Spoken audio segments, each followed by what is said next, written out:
Pozrite sa na dnešný aktuálny záber. Na pekanovom orechu odrody Lucas sa práve vyvíja jeho prvá úroda a už teraz je jasné, že násada plodov je mimoriadne sľubná.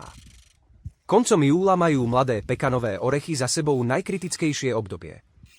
Plody, ktoré zostali na strome až doteraz, sa už s veľkou pravdepodobnosťou vyhnú prirodzenému opadu a budú ďalej rásť a postupne dozrievať. Lucas patrí medzi novšie a perspektívnejšie odrody pekana. Do rodivosti vstupuje skôr a v porovnaní so staršími odrodami, ako sú Major, Carlson 3 či Snaps, prináša väčšie orechy aj vyššiu celkovú úrodu. Teraz bude dôležité dostatočné teplo, slnko a dlhá jeseň. Počas augusta a septembra sa plody výrazne zväčšia a vo vnútri zeleného obalu sa začne vyvíjať samotné jadro. Ak bude počasie priaznivé, koncom októbra nás čaká veľký okamih prvá oberačka pekanových orechov odrody Lucas priamo v Limbachu.